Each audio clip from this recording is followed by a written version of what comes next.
কাৰ্টুনলেণ্ড।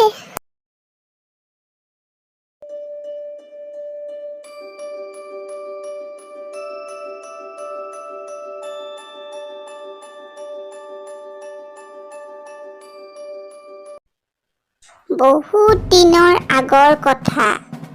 এখন দেশত এজন ৰজা আছিল। ৰজাজনৰ নাম আছিল মাণিক চন্দ্ৰ। ৰজা মাণিক চন্দ্ৰই বুঢ়া মানুহবিলাকক বহুত বেয়া পাইছিল। ৰজাৰ মতে বুঢ়া মানুহবিলাক কেৱল বোজা। তেওঁলোকে ইমানেই দুৰ্বল হৈ পৰে যে তেওঁলোকে একো কাম কৰিব নোৱাৰে। ৰজাৰ মতে বুঢ়াসকলে কেৱল আনে কৰা উপাৰ্জনৰ ওপৰত বহি বহি খায়। সেইবাবে এই বুঢ়াবিলাকৰ জীয়াই থকাৰ কোনো অধিকাৰ নাই।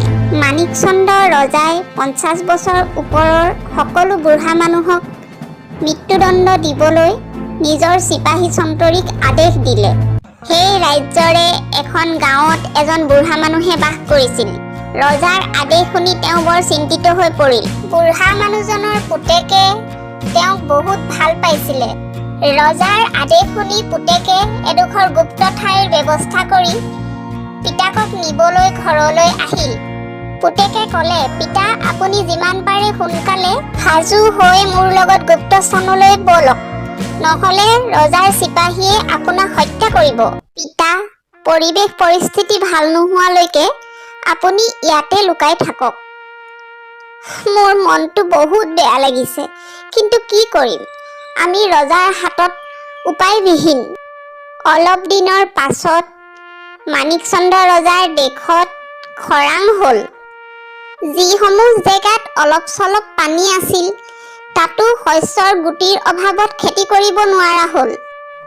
সকলোৱে খাদ্যৰ অভাৱত চকুলো টুকিবলৈ ধৰিলে। দেশৰ এনে পৰিস্থিতি দেখি বুঢ়াজনৰ পুতেকে তেখেতৰ লগত পৰামৰ্শ কৰিলে আৰু নিজৰ গৰুহাল লৈ হাল বাবলৈ ওলাল।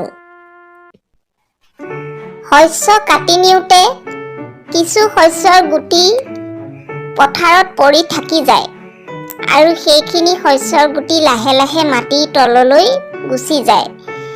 হাল বাই তলৰ মাটি ওপৰ কৰি দিলে সেইখিনি বীজ ওপৰলৈ উঠি আহে আৰু লাহে লাহে গজালি মেলে।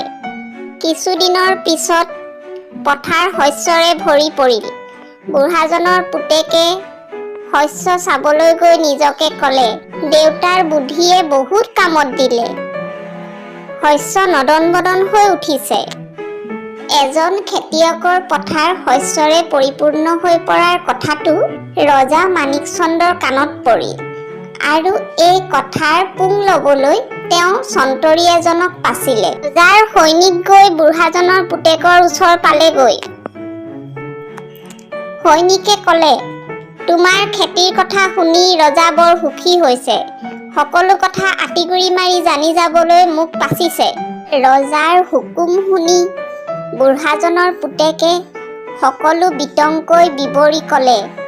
কেনেকৈ ৰজাৰ আদেশ পাই ভয়তে দেউতাকৰ জীৱন ৰক্ষা কৰিবলৈ দেউতাকক নি হাবিৰ মাজৰ টঙিঘৰত ৰাখিছিল আৰু তাৰ পাছত তেওঁ যে দেউতাকৰ উপদেশ মতে ইমান যে সুফল পাইছে, এই সকলো কথা ৰজাৰ চিপাহীক জনালে।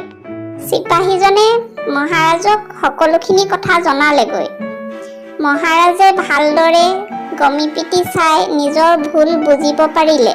বুঢ়াজনৰ অভিজ্ঞতালব্ধ জ্ঞানৰ চমৎকাৰ দেখা পাই ৰজাই এটা নতুন আদেশ দেশত প্ৰচাৰ কৰোৱালে। বৃদ্ধ লোকসকলক এতিয়াৰ পৰা মৃত্যুদণ্ড দিয়া নহয়। ৰজাৰ এই আদেশ সকলোতে ঢোল পিটি প্ৰচাৰ কৰা হ'ল।